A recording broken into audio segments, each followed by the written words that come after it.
À présent, nous allons écouter la parole du Seigneur qui nous sera apportée par un merveilleux serviteur de Dieu qui connaît sa prière inspirée. Amen. Alors, vous voyez souvent quand vous suivez le prophète Jérémie sous drill, prière inspirée, derrière il y a du boulot. Il m'a invité, c'est dur hein, prière inspirée. Il m'a fait faire combien? 4 prières, 5 prières inspirées. 5 prières inspirées. Donc tu te changes, tu rentres, mais tu dois faire comme si tu n'es pas fatigué. Et lui, il vit dans prière inspirée, tout est vert là-bas. Hein. Tout ce que vous voyez là, c'est créé par l'ordinateur. Tout est vert. Il vit dans un monde vert.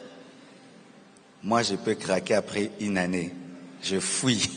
Lui, il vit là-bas tous les jours avec son Gordon. Pourquoi je vous dis ça? Parce que des fois, nous voyons les résultats des ministères, c'est beau à la télé, mais le prix à payer qui est derrière, la discipline, la consécration, 8 heures d'émission. Tu t'imagines ça? Et tu vas toujours dans cet endroit-là. Tu ne vois personne, tu es devant une caméra. Moi, j'arrive pas à parler seul. Lui, il parle à une caméra, il vous imagine. Frères et sœurs, c'est pourquoi il ne faut jamais envier les fruits de quelqu'un.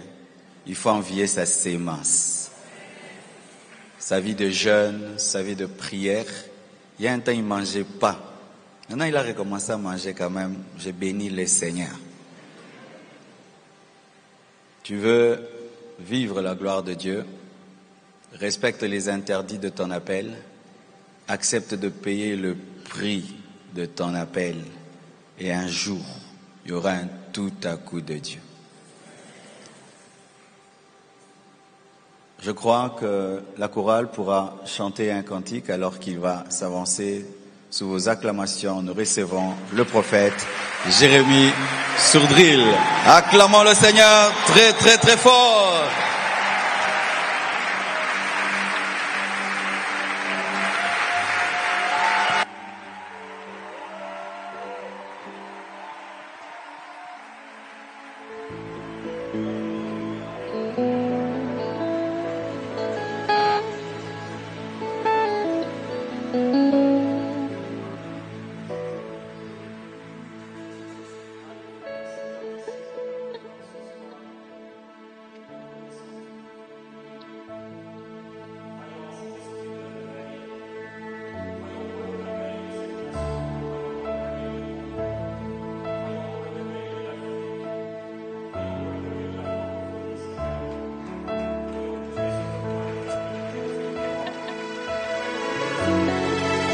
Merveilleux Jésus-Christ, au milieu de nous ressentons l'esprit de la promesse, nous ressentons l'esprit de réveil, nous ressentons le Saint-Esprit sur nous qui nous pousse à croire que quelque chose de bon arrive, qui nous pousse à croire au réveil spirituel de ce monde perdu. Tu l'as dit, Seigneur Jésus-Christ, tu vas amener un tel réveil et une telle connaissance de Dieu, plus grande que l'eau qui couvre le fond des mers. Seigneur, tu es Dieu et nous t'adorons, Jésus-Christ. Est-ce qu'on peut adorer le Seigneur ensemble ce soir, là où tu es? Remercie Jésus-Christ pour sa présence, remercie-le pour son amour, remercie-le pour sa bonté, remercie-le pour sa bienveillance.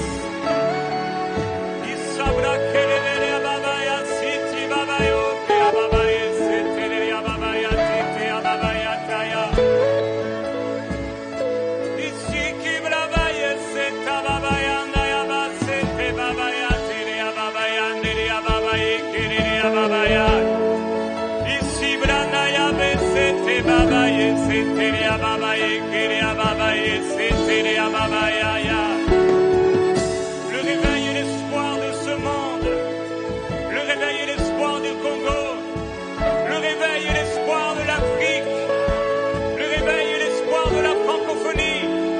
Père, nous prions pour un puissant réveil. Nous prions que le réveil vienne impacter ce monde, vienne impacter ce pays, vienne impacter toutes les régions, les villages, les campagnes et les villes. Oh merveilleux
l'as dit ton serviteur, nous bénissons le Congo. Nous bénissons ce pays. Nous bénissons ses habitants. Nous bénissons ce peuple, Seigneur, car tu l'as béni. Il est béni. Et tu dis dans ta parole, et tu dis encore aujourd'hui pour le peuple congolais, je vais faire une chose nouvelle qui est sur le point d'arriver. Ne la reconnaîtrez-vous pas? Elle est sur le point d'arriver. Elle fera tinter l'oreille de tous ceux qui entendront ce que le Seigneur va faire dans ce pays. Alléluia, tu vas le faire, Seigneur. Tu vas le faire, Seigneur. Tu vas le faire, Seigneur. Alléluia. Et si palaye, sandaya babaye, setaya daye, teya babaya. Nous allons, Seigneur, retrouver les puits d'eau vive qui sont enfouis partout dans ce pays. Et ils vont jaillir et déborder en gloire, déborder en réveil, en salut, en guérison, déborder en délivrance et révélation de Jésus-Christ. Merci Seigneur, merci Seigneur. Alléluia.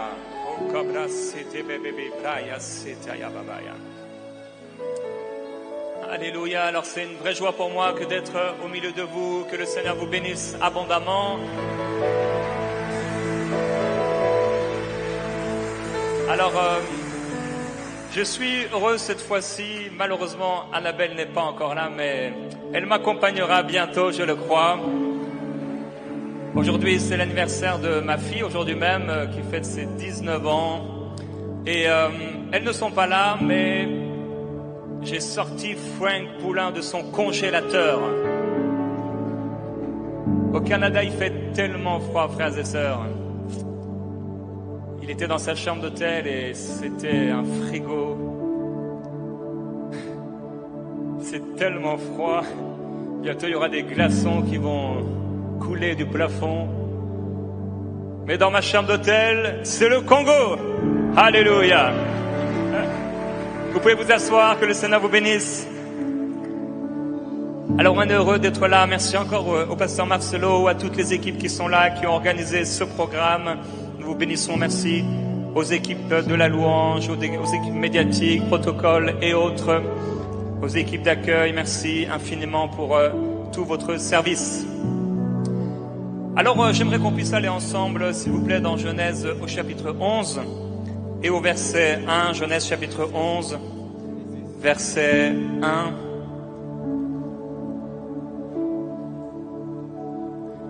J'aimerais partager avec vous ce message. Le réveil et l'espoir du monde et des nations. Le réveil et l'espoir des nations. Genèse chapitre 11, verset 1. Toute la terre avait une seule langue et les mêmes mots. Comme ils étaient partis de l'Orient, ils trouvèrent une plaine au pays de Shinéar et ils y habitèrent. Ils se dirent l'un à l'autre, allons, faisons des briques et cuisons-les au feu. Et la brique leur servit de pierre, et le bitume leur servit de ciment. Ils dirent encore, allons, bâtissons-nous une ville et une tour dont le sommet touche au ciel, et faisons-nous un nom, afin que nous ne soyons pas disséminés à la surface de toute la terre. L'Éternel descendit pour voir la ville et la tour que bâtissaient les fils des hommes. L'Éternel dit, voilà un seul peuple, ils parlent tous un même langage. Et voici ce qu'ils ont entrepris de faire. Maintenant, il n'y aurait plus d'obstacle à ce qu'ils auraient décidé de faire. Allons, descendons, et là, confondons leur langage, afin qu'ils n'entendent plus le langage les uns et des autres. L'Éternel les dissémina loin de là sur toute la surface de la terre, et ils cessèrent de bâtir la ville. C'est pourquoi on l'appela du nom de Babel, car c'est là que l'Éternel confondit le langage de toute la terre. Et c'est de là que l'Éternel les dissémina sur toute la surface de la terre. Amen. Vous pouvez vous asseoir.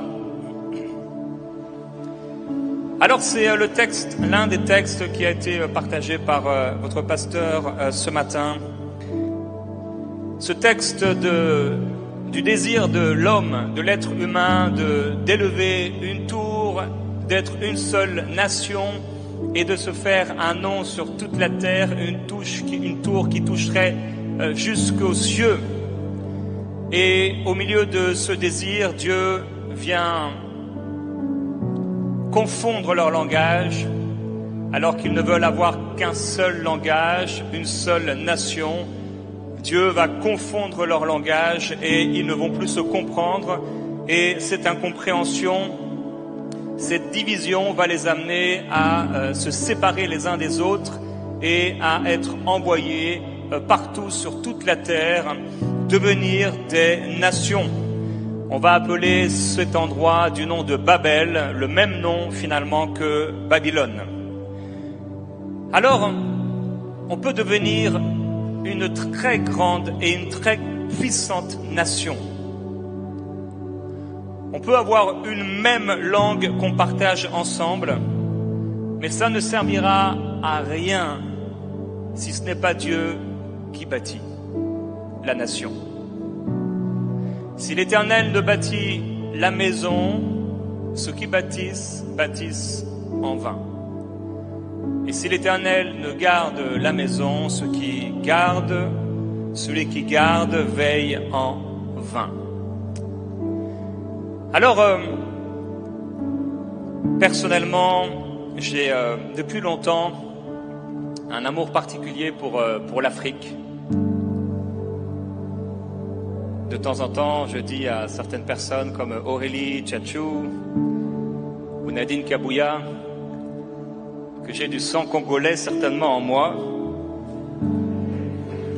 Et cet amour pour l'Afrique a commencé à l'âge de 19 ans après avoir rencontré plusieurs frères et sœurs en Afrique, d'Afrique, qui avaient vraiment un amour particulier pour Dieu, quelque chose de spécial pour le Seigneur. Personnellement, je suis né en Bretagne. La Bretagne, c'est une région donc à l'ouest de la France, une magnifique région. Tu manges bien, tu vis bien, tu as à la fois la campagne, à la fois la mer, il y a de belles écoles, il y a de belles maisons, il y a de belles routes, il y a de belles voitures. Les routes sont magnifiques. En France, il y a plus de 20 000 kilomètres d'autoroutes. Les autoroutes sont tellement clean, tellement belles que tu pourrais quasiment manger dessus. Quand tu arrives au Québec, c'est différent. Il y a des trous partout. Ici aussi, c'est différent. La France est fière de son architecture, fière de la tour. C'est pas la tour de Babel, mais quand même la tour Eiffel. La France est fière de sa gastronomie, on mange bien. Son cinéma, ses modes, sa littérature. À ce sujet, j'ai apporté plusieurs livres avec moi.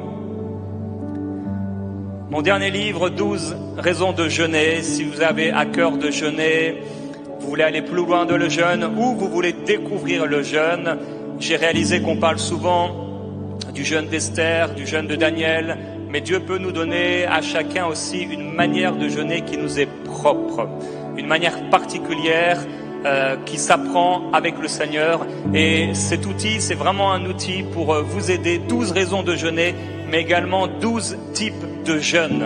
Comment on peut jeûner pour obtenir quelque chose, ou comment on peut jeûner pour se consacrer au Seigneur, comment on peut jeûner pour vaincre un péché particulier.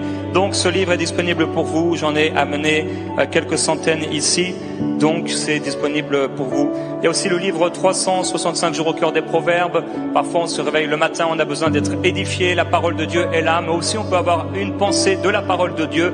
Donc avec mon épouse, on a pris un verset des proverbes pour chaque jour.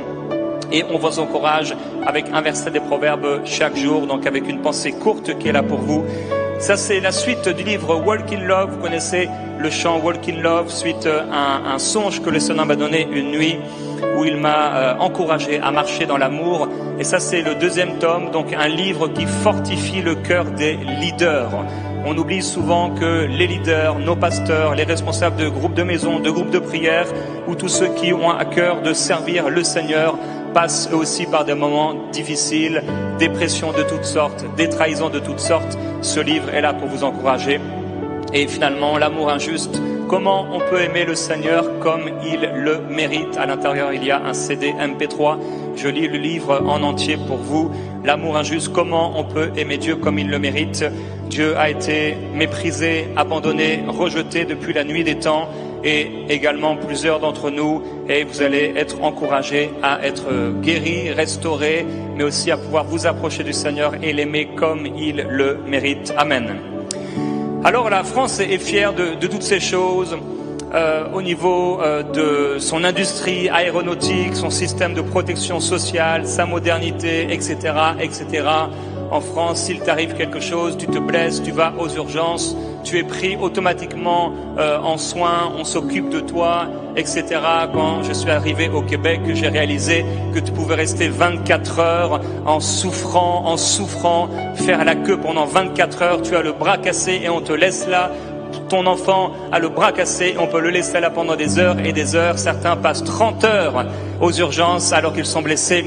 On a tous des nations différentes avec ses avantages, avec ses inconvénients. Moi, je suis né en France, mais malgré tout ça et la modernité de la France, quand on me demande si la France me manque, puisque maintenant j'habite au Québec depuis 14 ans, si on me demande si la France me manque, je dis il y a beaucoup de choses qui me manquent en France, mais pas les Français. En France, il y a l'égoïsme, les violences, les vols, l'insécurité, les problèmes sociaux, les injustices. Toutes ces choses et bien d'autres amènent un grand nombre d'hommes et de femmes dans la dépression et au suicide. C'est le système de Babel. Le système de Babel a engendré toutes sortes de fléaux, de catastrophes. C'est le système de Babel, le système de Babylone. C'est le système diabolique qu'on trouve dans le cœur de toute personne qui n'a pas reconnu le Seigneur Jésus-Christ comme son sauveur personnel. Et si quelqu'un n'a pas reconnu comme sauveur et Seigneur Jésus-Christ et ne l'a pas accepté dans son cœur, cette personne ne lui appartient pas et elle fait partie de Babel. Une nation sur toute la terre, une nation qui ne travaille pas pour le Seigneur, qui ne favorise pas l'œuvre de Dieu, mais qui souvent va aller à contre-courant de ce que le Seigneur veut faire sur la terre. Ces dernières années, il y a eu en France une hausse de 65% des antidépresseurs chez les enfants. Chez les personnes un peu plus âgées, de 15 à 34 ans, le suicide est la deuxième cause de décès chez les gens au Canada.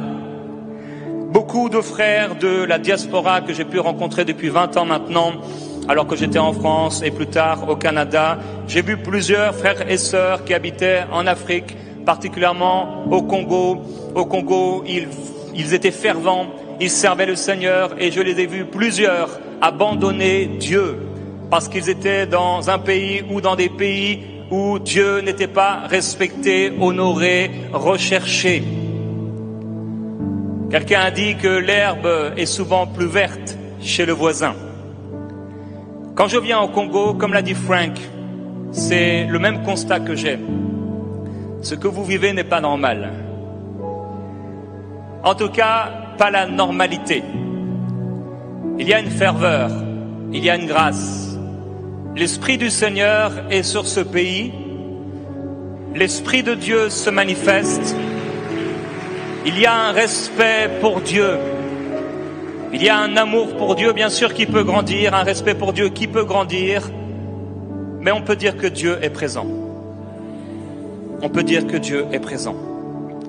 Le livre des Proverbes nous dit qu'il vaut mieux un morceau de pain sec dans une maison où il y a la paix qu'une maison remplie de viande où il y a la haine.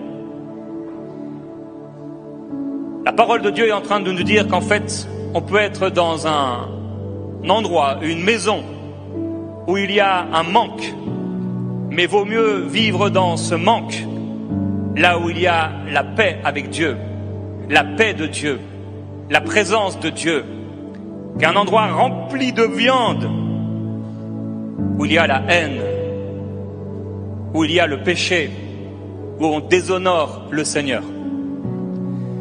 J'étais il y a quelques jours à Monaco. Je ne sais pas si vous connaissez, c'est une principauté comme un pays. Dans le sud de la France, ça fait quelques kilomètres carrés seulement. La plupart des appartements dans cet endroit coûtent 1 million d'euros ou beaucoup plus. Les gens sont extrêmement riches. Il y a parmi les gens les plus riches de la terre qui sont dans cet endroit. Mais j'ai vu personne dans cet endroit en allant dans les rues. J'ai entendu aucune louange. J'ai entendu personne parler de Jésus. Plein de viande, mais plein de haine. Plein de viande, mais rien, ou presque, de Dieu. J'aimerais que vous puissiez chérir ce que le Seigneur vous a donné.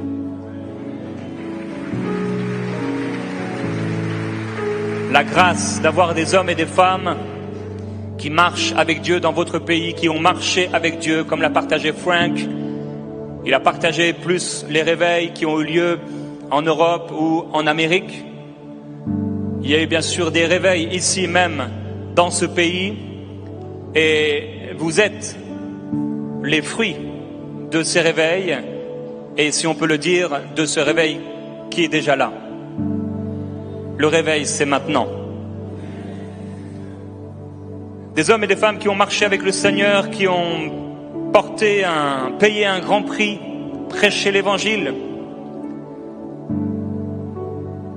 Et aujourd'hui, on entend Dieu partout.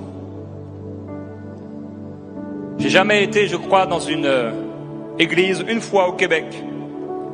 Et dans toutes les églises où j'ai pu prêcher en France ou au Canada. À part une seule fois au Québec, en effet à Montréal, où pendant que tu es en train de prêcher, tu entends quelqu'un d'autre prêcher juste à côté. C'est une grâce. J'aimerais voir ça dans ma Bretagne. J'aimerais qu'on puisse se déranger les uns et les autres. Alors, il faut un réveil dans toutes les sphères de la nation, comme l'a dit le pasteur Marcelo ce matin. Un réveil que Dieu bâtit. Un réveil économique sans Dieu peut engendrer la fin d'un réveil spirituel. Il peut avoir un grand réveil économique, un pays qui prospère, un pays qui s'enrichit de toutes parts. Et vous pouvez presque être sûr, surtout si cette prospérité vient d'une manière soudaine, que les gens vont abandonner le Seigneur et s'éloigner de Dieu. Un jour, quelqu'un avait dit à un pasteur au Québec qu'elle priait pour gagner au loto. C'était une drôle d'idée. Et un jour, elle a gagné au loto. Elle avait dit à son pasteur, quand je gagnerai au loto, je donnerai beaucoup d'argent à l'église. Elle a gagné au loto, elle est partie, on ne l'a plus jamais revue.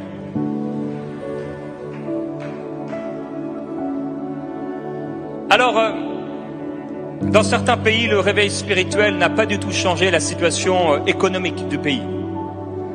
Bien sûr, ce n'est pas normal et ce que nous désirons, c'est un réveil dans toutes les sphères et dans tous les domaines. Nous avons besoin de voir le Seigneur, l'Esprit de Dieu, intervenir dans tous les domaines, dans toutes les sphères de la société. Maintenant, j'ai la grâce de voyager un peu partout et je vois des gens malheureux dans tous les pays que je visite. Je vois des gens heureux et des gens malheureux parmi les pauvres et parmi les riches. Combien la pauvreté a fait du mal aux nations dans le monde. Combien la pauvreté, où qu'elle soit dans le monde et dans quelque nation qu'elle soit, elle fait du mal. La pauvreté avilit, la pauvreté fait du mal. Et au milieu de la pauvreté, des hommes et des femmes se lèvent pour pouvoir obtenir ce qu'ils n'ont pas. Et c'est là que l'injustice prend de plus en plus de place pour sortir d'une situation qui n'est pas normale et qui n'est certainement pas le plan de Dieu.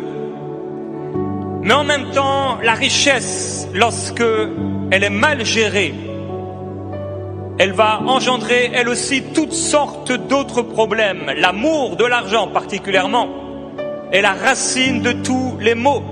À Babel, ils ont voulu se faire un nom. Ils ont voulu être quelqu'un, une nation forte, une nation puissante. La recherche de la richesse a fait tant de mal aux nations dans le monde, aux familles et aux individus dans le monde. Des hommes, en voulant toujours plus d'argent, ont rendu des foules et des nations et des régions et des villages et des tribus esclaves, voulant obtenir toujours plus d'argent, tout en s'empiffrant de viande. Ils n'en avaient jamais assez. Jamais assez. La cupidité est un danger pour l'Église et pour le monde. Il y a tellement de familles riches que j'ai vu être divisées parce qu'ils avaient l'argent, mais ils n'avaient pas Dieu. Comme l'a dit le pasteur Marcelo en conclusion, le plus important, c'est le réveil spirituel. Quand j'étais jeune, je me souviens d'une famille en particulier, ils avaient beaucoup d'argent. Beaucoup d'argent. Les deux parents avaient des sociétés. Mon ami avait des amis, mais tous les amis qu'ils avaient étaient là et amis avec lui juste parce qu'il avait de l'argent. Et quand ils allaient chez lui, ils pouvaient manger, ils pouvaient avoir de la drogue, tout ça gratuitement parce qu'il avait de l'argent, et cette famille était complètement divisée, détruite. L'argent, mais pas Dieu. Ce que nous voulons, c'est Dieu. Ce que nous désirons, c'est Dieu. Alors, j'aime mon pays, mais en même temps, j'ai honte de bien des choses dans ce pays. Vous avez peut-être été témoin de l'ouverture des Jeux Olympiques en France. Le gouvernement français a voulu montrer au monde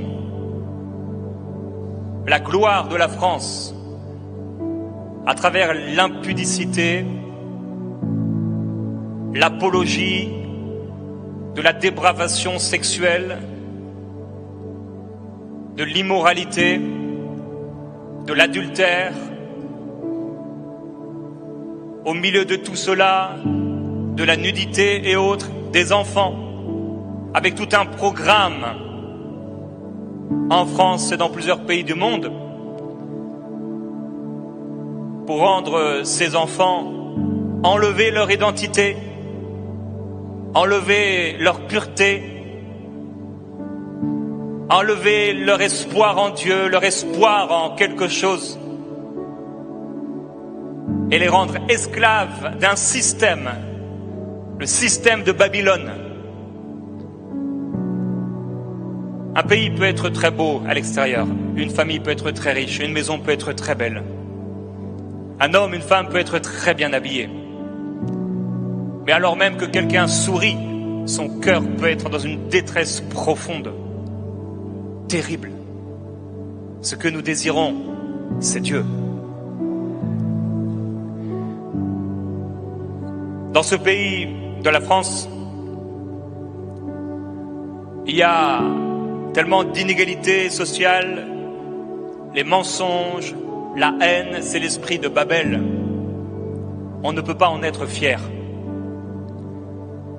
L'apôtre dira qu'ils font leur fierté de ce qu'ils font, de ce qui fait leur honte. Eux, ils en sont fiers. Nous, nous en avons honte. Dans cette société, cette génération, on appelle le bien mal et le mal bien. Nous sommes pleins dedans.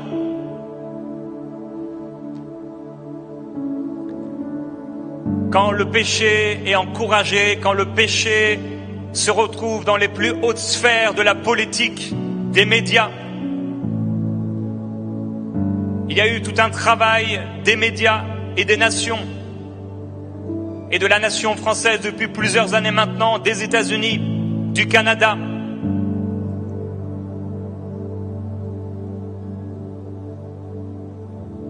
pour enlever l'identité de genre, homme, femme,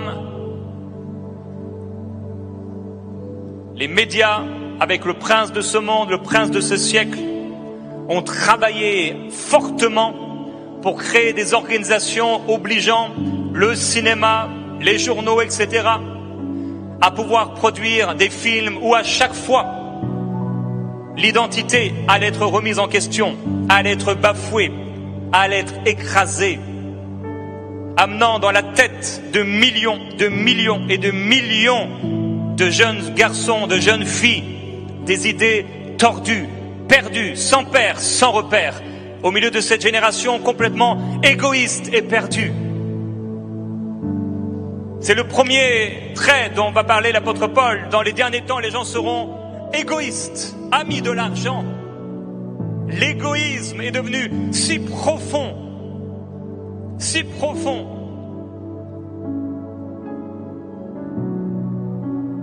Tant de divorces, tant de familles détruites. Les gens n'en ont que faire de leurs enfants et de ce que leur divorce va produire, leur adultère va produire dans la vie de leurs enfants. C'est moi, moi, moi et moi.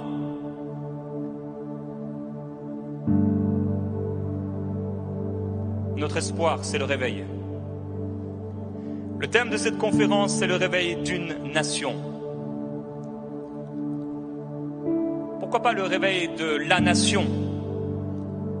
Le réveil ne vient pas du monde, mais le réveil vient de l'Église. Je prie pour le réveil d'une nation au milieu de la nation. Je prie qu'au milieu de la nation se révèle une nation. Il y a une nation dans la nation du Congo. Une nation qui est différente, mise à part par Dieu. Au milieu d'une même nation, il y a une autre nation d'hommes et de femmes qui appartiennent au Seigneur et qui ont été transformés. Et c'est dans cette nation que le réveil va venir et qui va se manifester. Le réveil commencera par l'Église. Par l'Église. Genèse chapitre 12, verset 1, l'Éternel dit à Abraham, quitte ton pays, ta patrie et ta famille et va dans le pays que je te montrerai. Je ferai de toi une grande nation et je te bénirai. Dieu était en train de dire à Abraham qu'il allait avoir une grande nation, une nouvelle nation. Paul dira, Abraham est notre père à tous, comme cela est d'ailleurs écrit, je t'ai établi père d'un grand nombre de nations. Abraham est devenu le père de tous ceux qui dans toutes les nations ont la foi. Et à la Pentecôte, il s'est passé quelque chose de spécial. Alors qu'à la tour de Babel, ils forment une nation et ils ont une seule langue. Dieu vient diviser tout cela et amener une division et faire des nations. À la Pentecôte, il fait tout le contraire. Les nations qu'il a divisées autrefois sont toutes là à Jérusalem, représentées à travers les Juifs.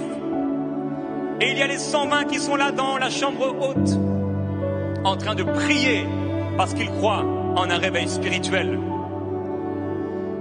Et tout à coup, il y a un bruit, ils reçoivent la puissance de l'Esprit qui descend sur eux. Et les hommes et les femmes de toutes ces nations commencent à venir au bruit qui arrive, la multitude accourt, et chacun les entend de toutes leurs langues, de toutes leurs nations, dans leur propre langue. Dieu est en train d'amener une nouvelle nation. En réalité, celle qu'il avait choisie, le peuple juif, mais rassemblé en ce jour-là à Jérusalem, une nation disséminée parmi toutes les nations. Et quand ils les entendent parler dans leur propre langue, ils disent « Mais que veut dire ceci ?» Et Dieu, à ce moment-là, a enlevé la barrière des langues et la barrière des nations pour réunir tout sous un même nom.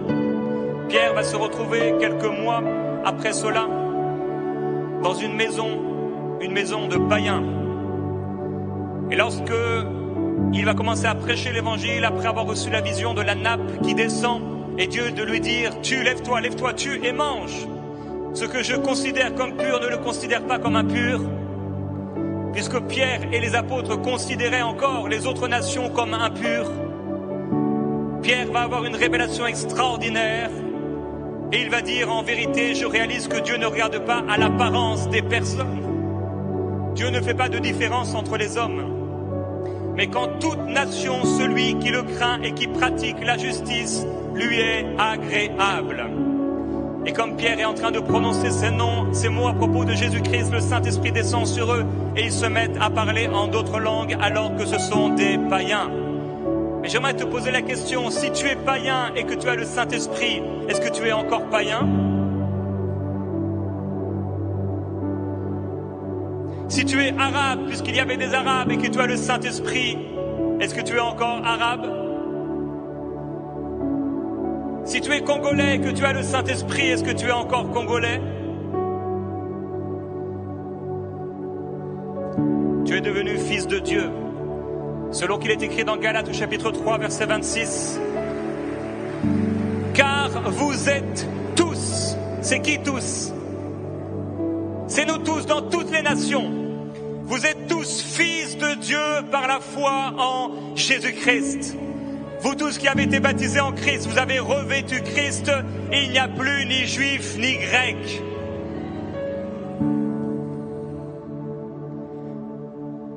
Vous êtes tous un en Jésus-Christ. Vous êtes à Christ, la postérité d'Abraham, héritier selon la promesse. Dieu ne vient pas effacer les nations, effacer les cultures. Ça, c'est Babel qui le fait. Puisque Babel est dans cette organisation du gouvernement mondial. Dans très peu de temps, il sera très facile de communiquer avec n'importe qui dans le monde en n'importe quelle langue. Nous savons déjà qu'avec l'intelligence artificielle, ces choses se font. On peut être dans un aéroport et commencer à parler dans notre langue et tout de suite, c'est une traduction et tu peux parler un chinois. Bientôt, avec les casques VR, etc., tu pourrais être n'importe où dans le monde, juste avec des lunettes et parler avec quelqu'un, il t'entendra directement dans sa propre langue. Plus de limites, plus de barrières. Un gouvernement mondial. Babylone. C'est pas le thème d'aujourd'hui. Nous sommes tous fils de Dieu par la foi en Jésus-Christ. Alors le péché, à quelle nationalité? Il vient de quel pays?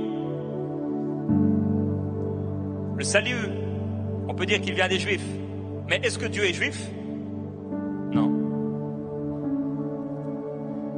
Il y a des Français extrêmement méchants. On était sur la route vers l'aéroport. Quelqu'un nous a fait un doigt d'honneur en voiture. Il y a des Canadiens extrêmement méchants. Il y a des Congolais extrêmement méchants. Il y a des Belges extrêmement méchants.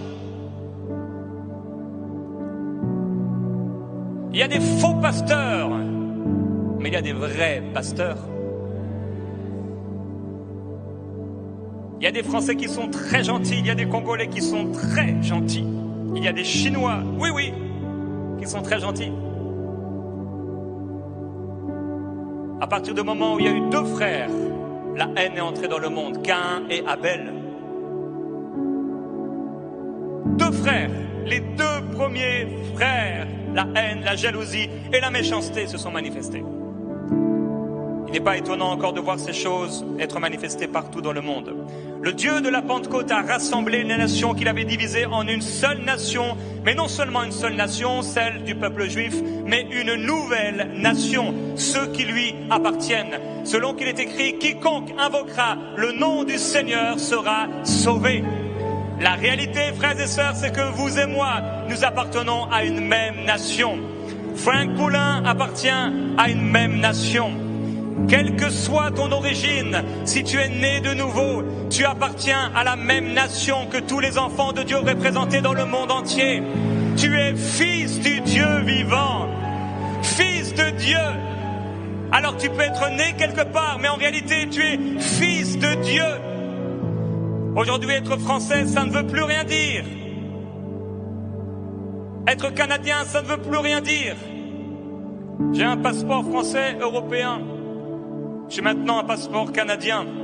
Est-ce que j'ai du sang canadien? Non. Est-ce que j'ai la culture québécoise? Pas trop. J'aime la poutine, mais c'est à peu près tout. Ma femme est coréenne. Est-ce que ça fait d'elle une coréenne? Elle ne parle pas coréen. Elle ne mange pas coréen. Elle ne cuisine pas coréen. Elle ne s'intéresse pas à la Corée. Elle est arrivée en France à l'âge de quelques mois. Est-ce qu'elle est coréenne? Est-ce qu'elle est française? Ma fille est quoi? Coréenne, française, canadienne, elle parle avec l'accent québécois. Mais maintenant, elle a vécu plusieurs mois aux États-Unis. Les gens là-bas ne savaient même pas qu'elle était canadienne tellement elle parlait bien anglais. Est-ce qu'elle est américaine?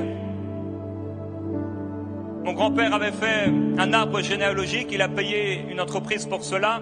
Et ils sont remontés jusqu'aux Vikings. J'ai du sang viking en moi. Est-ce que je suis viking?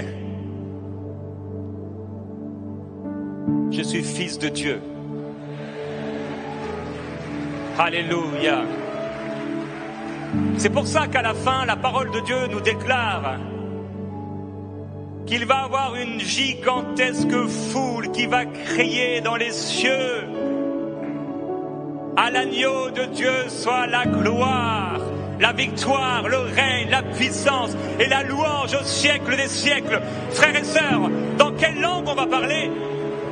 Est-ce qu'on va parler en lingala? Est-ce qu'on va parler en anglais? Est-ce qu'on va parler en français?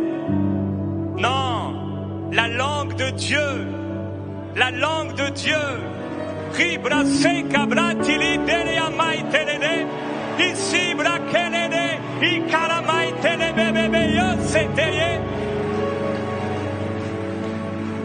Je suis né en Bretagne. J'ai vécu dans un petit village de 3000 habitants. Non, 1500 je crois, 1500 habitants à cette époque. Un endroit, un petit village. J'avais rien à faire de mes après-midi. Rien à faire de mes journées. Alors j'ai lu. Et j'ai lu la Bible.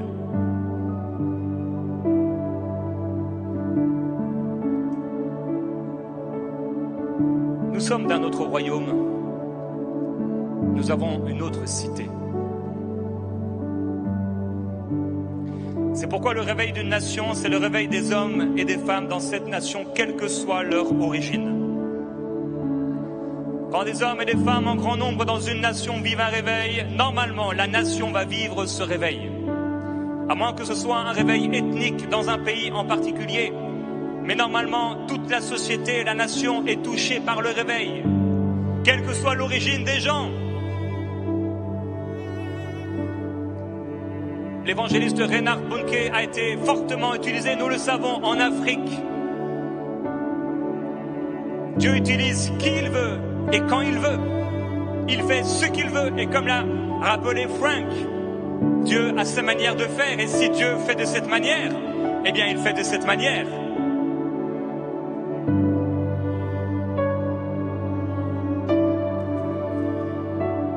Le réveil peut venir au Congo à travers de purs Congolais,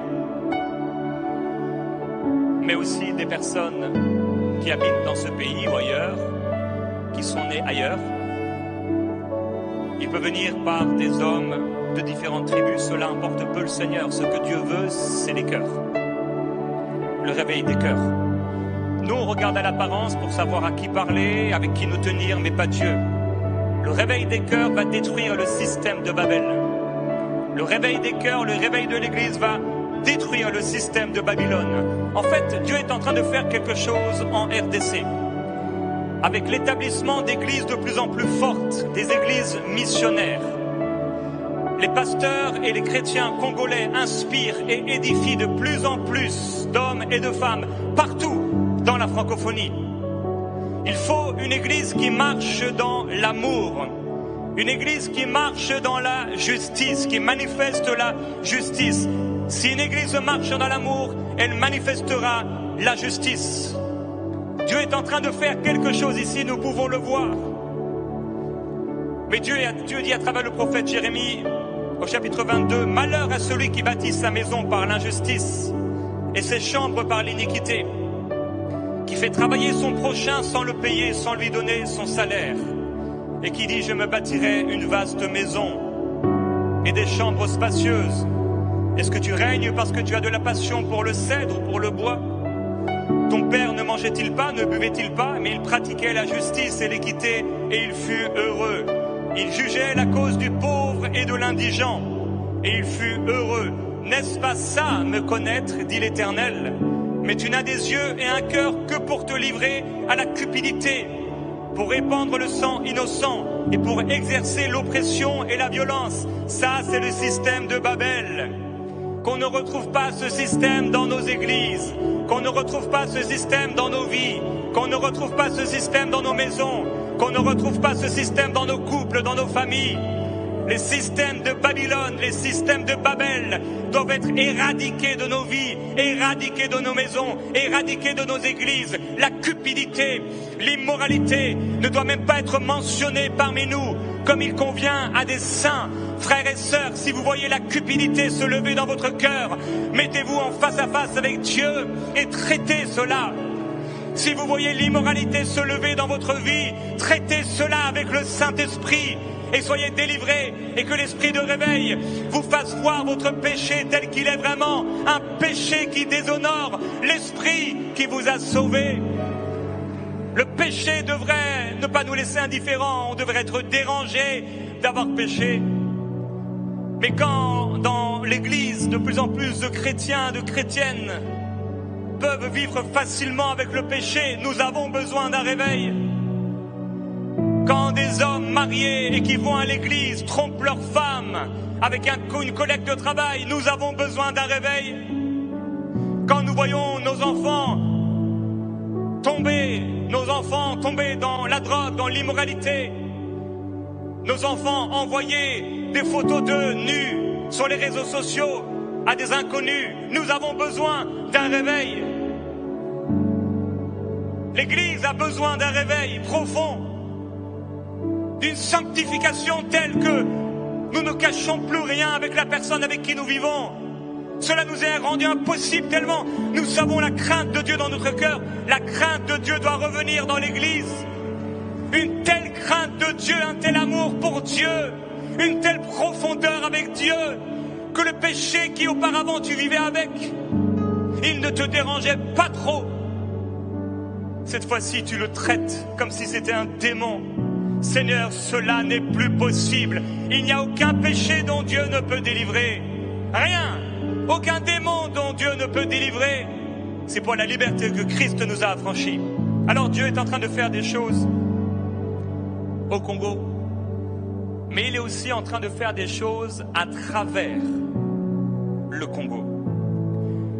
La mort d'Étienne a entraîné une diaspora chrétienne partout et l'évangile a fait des progrès partout dans le monde.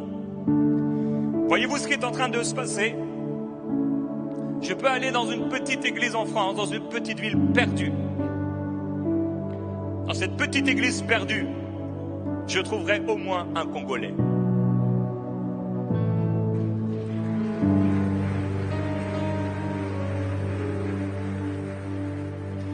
La plupart des grandes églises de France sont des églises avec un pourcentage élevé de Congolais. Soit les pasteurs sont congolais, soit ce sont les membres. On pourrait parler d'ICC, des églises ICC qui impactent la francophonie. Dans notre petite ville dont a parlé Pasteur Marcelo, de 3000 habitants, 3000 habitants, nous avons des frères et des sœurs congolais. Il n'y a pas un pays dans le monde où un Congolais n'a pas commencé une église. Ça, ce sont les fruits d'une forme de réveil. Les deux pays où se trouve le plus de francophones en ce moment sont la France et le Congo. En 2022, on comptait 66 millions de personnes parlant le français en France et 49 millions de personnes parlant le français au Congo. Mais la démographie est telle au Congo qu'alors que actuellement le Congo qui vit une démographie explosive, est déjà aujourd'hui le 15e pays le plus peuplé au monde, va devenir dans quelques années le premier pays francophone dans le monde, dépassant largement la France. Alors, qu'est-ce qui va se passer? On estime que d'ici 2050, c'est dans quelques années, la RDC va compter 215 millions d'habitants. Le double d'aujourd'hui. Et le Congo va devenir le premier pays francophone, c'est certain. Maintenant, la majorité des chrétiens francophones sont déjà congolais. La majorité des chrétiens dans la francophonie sont congolais. Je parle des chrétiens nés de nouveau, pas d'une culture chrétienne. La France devient de plus en plus un pays musulman. 29% de catholiques, 9% environ, 9 à 10% de chrétiens d'autres religions chrétiennes, y compris la religion évangélique. On a 10% de musulmans et les musulmans prennent une place de plus en plus grande en France, avec une démographie en effet qui n'a rien à voir avec celle des Français de souche. Qu'est-ce qui va se passer?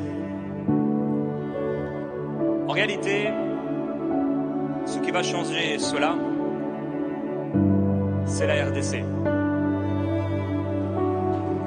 En fait, à moins qu'il y ait un mouvement du Saint-Esprit,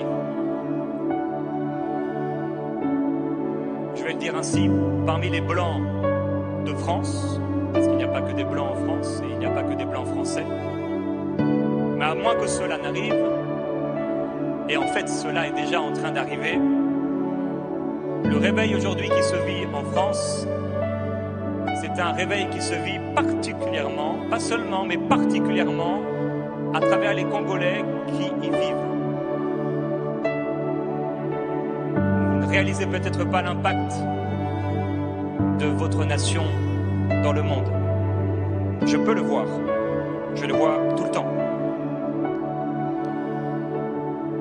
Maintenant, le Seigneur dit dans le livre d'Apocalypse, au chapitre 18, au verset 4, Jean va entendre une voix du ciel qui va dire « Sortez du milieu d'elle », en parlant de la grande Babylone. « Sortez du milieu d'elle, mon peuple, afin que vous ne participiez point à ses péchés et que vous n'ayez pas de part à ses fléaux, car ces péchés se sont accumulés comme la tour de Babel jusqu'au ciel. Et Dieu s'est souvenu de ses crimes. » Notre but, frères et sœurs, quelle que soit la nation dont on vient, quelle que soit la nation où on vit, quelle que soit notre nationalité ou le passeport qu'on a, ce n'est pas notre passeport qui dit qui nous sommes. Par la grâce du Seigneur, je vais devenir résident permanent congolais. Parce que j'ai appris lors de mon dernier voyage qu'on pouvait devenir résident permanent. J'ai dit, s'il vous plaît, aidez-moi à devenir résident permanent, parce que je vais venir plusieurs fois, et peut-être de nombreuses fois, j'en ai besoin, s'il vous plaît. Aujourd'hui, tu peux aller en Chine et peut-être obtenir un passeport chinois. Est-ce que ça fait de toi un Chinois? Nous sommes fils et filles de Dieu en Jésus-Christ. En Jésus-Christ. Alors on trouve dans le monde deux nations finalement. Deux nations. Pierre dira que le Seigneur s'est délivré de l'épreuve les hommes pieux et gardé les injustes pour le jour du jugement. Voilà les deux nations qu'on trouve dans le monde aujourd'hui. Il y a ceux qui sont justes, pieux, et ceux qui sont injustes. C'est ainsi que Dieu voit les hommes. Jésus pouvait dire aux pharisiens, vous avez pour père le diable, On a soit pour père le diable, soit pour père Dieu. Voilà comment Dieu voit les hommes aujourd'hui. Il n'y a plus ni juif, ni grec. Alors nous croyons au réveil non seulement de la nation, mais d'une nation. La nation qui appartient à Dieu et qui va tellement se réveiller, parce qu'en réalité, dans cette nation, on trouve beaucoup de nations. Dans cette église, beaucoup de nationalités représentées, d'Afrique et d'ailleurs. Est-ce que Dieu choisira seulement ceux qui sont issus d'une descendance purement congolaise? Ou est-ce que Dieu va prendre les cœurs disponibles dans cette nation, qui ont soif et qui ont faim du réveil? C'est ce que Dieu fera. Dieu n'en a que faire si on est né dans un petit village, si on vient comme moi d'un petit village que personne ne connaît. Mes seuls amis auraient pu être des vaches. Dieu n'en a que faire. Quand Dieu m'a appelé au ministère, j'étais sur mon vélo, au bout de ma rue, dans une intersection, au milieu de la route. Il n'y avait tellement pas de voiture que je pouvais être là au milieu de la route, recevoir l'appel de Dieu sur ma vie. David était derrière ses moutons, en train de faire paître le troupeau. Est-ce que ça a empêché Dieu de faire de lui le grand roi d'Israël? Non. Méprisé par ses frères, méprisé par sa famille, méprisé par son père. Mais Dieu l'avait vu. Dieu l'avait vu. Job ne faisait pas partie de ceux qui marchaient avec Dieu, ou en tout cas de ceux qui étaient censés marcher avec lui, faisant partie du peuple juif, non. Un arabe qui craignait Dieu. Dans les Actes des Apôtres, on voit des hommes et des femmes qui craignaient Dieu, qui ne faisaient pas partie du peuple juif. Alors ce que Dieu considère, il ne considère pas ce que l'homme considère. Dieu regarde à l'apparence, mais les hommes regardent à l'apparence, mais Dieu regarde au cœur. Au cœur. Dieu ne regarde pas d'où on vient. Dieu ne regarde pas l'argent qu'on a dans les poches. Dieu ne regarde pas l'éducation qu'on a eue. Dieu regarde le cœur de l'homme pour voir si son cœur lui est pleinement consacré, entièrement consacré. Notre but, c'est de sortir de ce système de Babel et de ne pas participer à ce péché. Selon qu'il est écrit, sortez du milieu d'elle et ne participez pas à ces péchés. Mes frères et mes sœurs, que ce soit en France, que ce soit au Canada, que ce soit ici au Congo, Babel est présente. Babylone est présente partout, dans toutes les sphères de la société. Parmi les riches, parmi les pauvres. Babel est partout. Avec des hommes et des femmes qui utilisent leur autorité, leur position, leur argent, leur influence pour eux-mêmes, leur égoïsme, leur propre tour de Babel.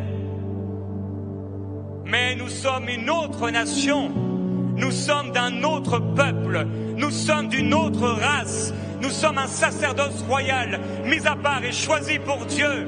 Nous sommes ambassadeurs avec Dieu. Nous sommes une race élue et mise à part. Nous avons été choisis dès notre origine et avant même la fondation du monde. Quand on était encore dans le sang de notre mère, et même avant cela, Dieu nous avait choisis, Dieu nous avait établis. Certainement, Dieu a voulu qu'on habite là où on habite. Dieu a voulu qu'on naisse là où on est né.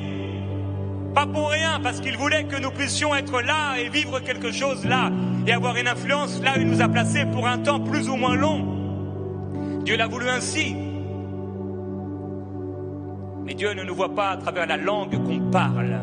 C'est pourquoi il nous a donné une même langue. À la Pentecôte, il est venu ramener une même langue. Ils se sont mis à parler en langue.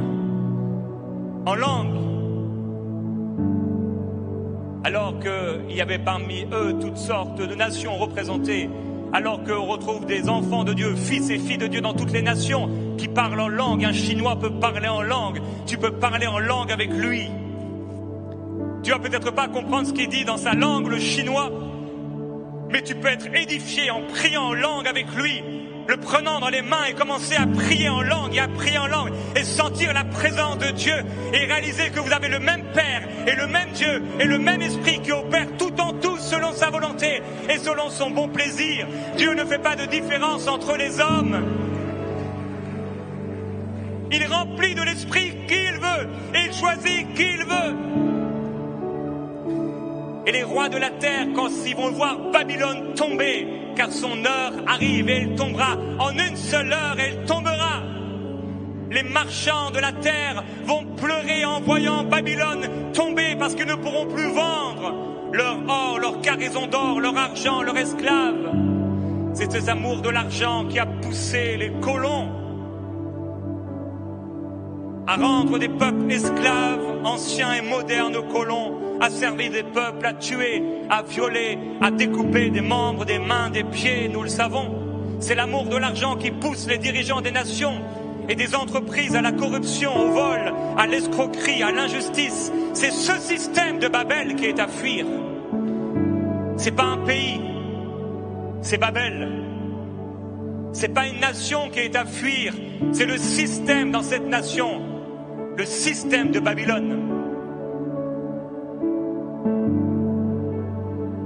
Il faut un réveil du cœur, un réveil d'amour. Le problème, ce n'est pas les Belges, ce n'est pas les Français, ce n'est pas les Américains, ce n'est pas les Congolais ou les autres peuples des nations, c'est le système de Babel, de Babylone, dans le cœur des nations et des peuples qui n'appartiennent pas au Seigneur. C'est ce système qui a amené des règnes de terreur, mutilants et violents encore jusqu'à aujourd'hui. Des millions d'hommes, de femmes et d'enfants dans le monde entier, et encore aujourd'hui au Congo, à l'Est.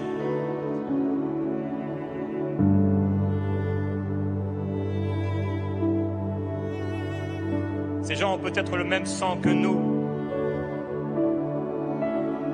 Les tueurs, les violeurs, mais ils ne sont pas de la même nation. Ils n'ont pas le même père. Ils ne sont pas de la même race. Nous avons été justifiés, nous avons été lavés, nous avons été mis à part de toutes les nations où nous étions.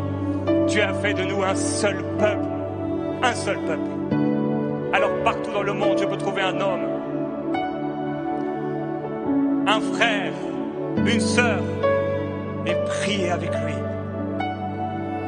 avec un même esprit.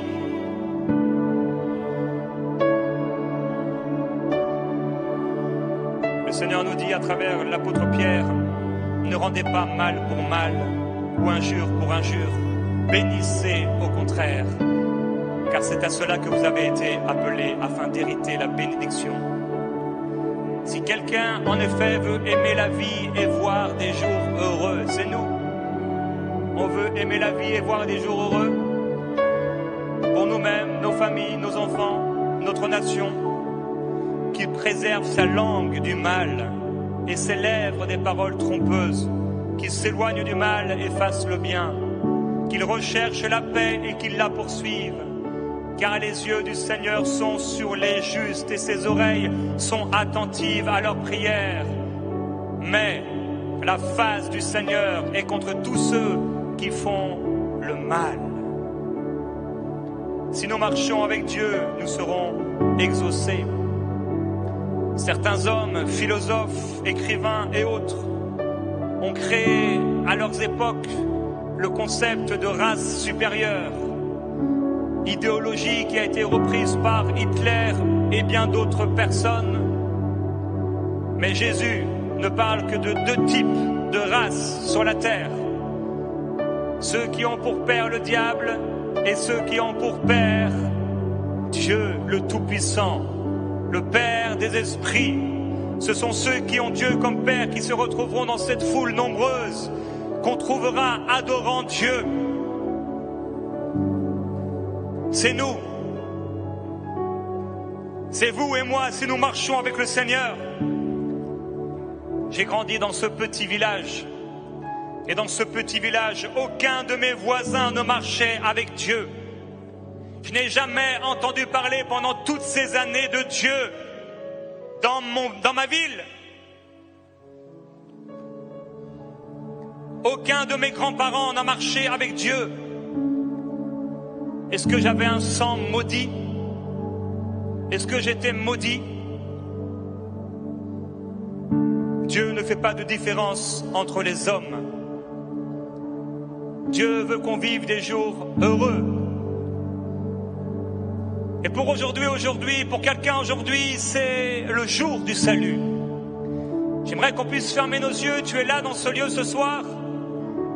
Et peut-être que depuis longtemps tu vas à l'église ou pas, mais dans ton cœur tu n'as pas l'assurance de la vie éternelle et tu n'as pas la paix avec Dieu et tu sais que Dieu n'est pas ton Père.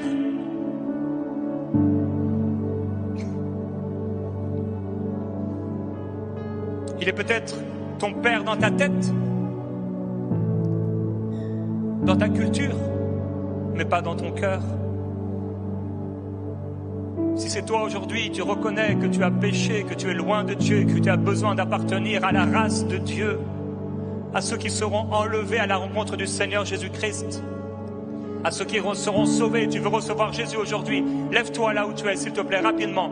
Lève-toi là où tu es, reçois le Seigneur Jésus-Christ, sans honte, sans réflexion. Aujourd'hui, donne ton cœur à Jésus-Christ. Donne ton cœur à Jésus-Christ. Oui, continuez à vous lever là où vous êtes. Lève-toi là où tu es. Ne joue pas avec l'éternité. Ne joue pas avec l'éternité. Ne joue pas avec l'éternité. J'aimerais que tu puisses faire cette prière de tout ton cœur. Répète après moi cette prière. Jésus-Christ, tu es le seul qui puisse me sauver. Sans toi, je suis perdu. Je suis pécheur depuis le commencement. J'ai péché contre toi. J'ai fait du mal autour de moi. J'ai besoin d'un sauveur. Et je reconnais que toi seul peux me sauver et me libérer de mon péché. Toi seul peux me donner la vie éternelle. Je viens à toi recevoir le pardon de mes péchés. Je réalise que je ne peux pas payer pour cela, mais que c'est une grâce. Je reçois cette grâce au nom de Jésus-Christ. Alléluia. Gloire à Dieu. Je ne sais pas s'il y a une équipe peut-être qui est là pour vous accueillir, mais si c'est vous, vous êtes levés, certainement il y a des assistants autour de vous qui pourront vous encourager, vous prendre en charge. Frères et sœurs, on peut se lever ensemble pour terminer.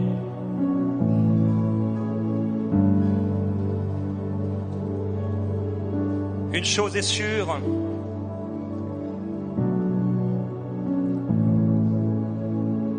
si nous persévérons, nous régnerons avec lui.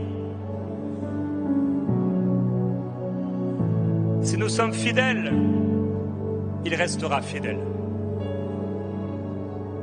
Et à un moment dans le ciel, même si les rois des nations viendront apporter leur gloire, il n'y aura plus qu'un seul peuple. Le peuple choisi. Le peuple de Dieu. Nalola Nakobina Naba Congolais. Au ciel, je danserai avec les Congolais. Je danserai avec les Américains. Ma culture ne m'a pas aidé à danser.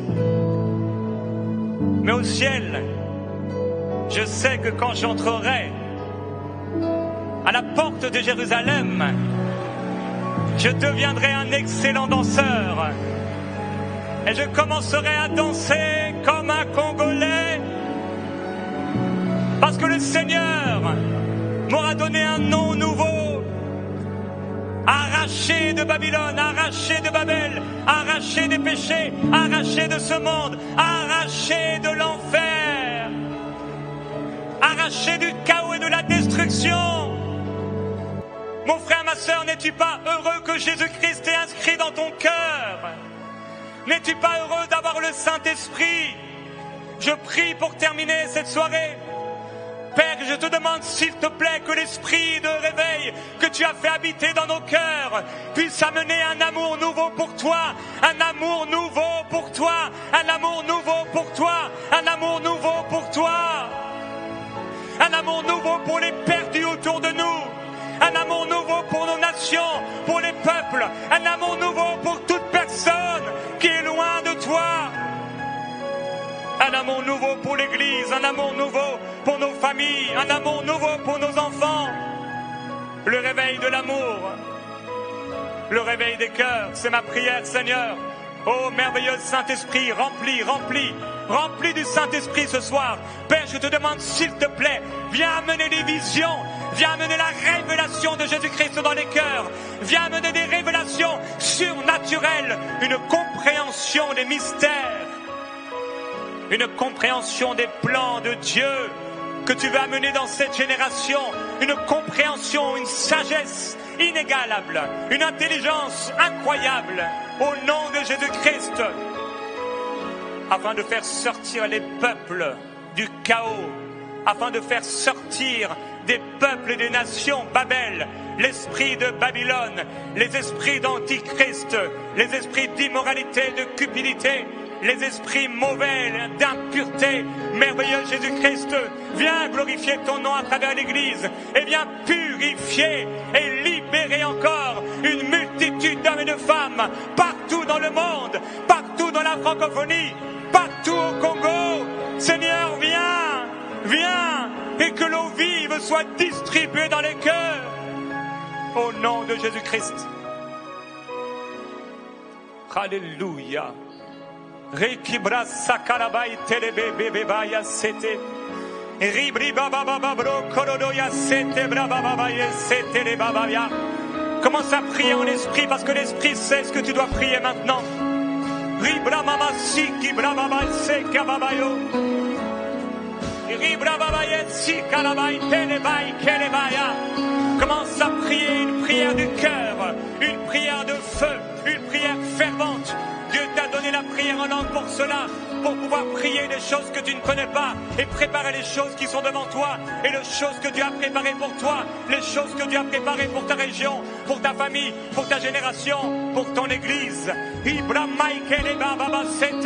30 secondes, prions avec ferveur. Prions avec foi.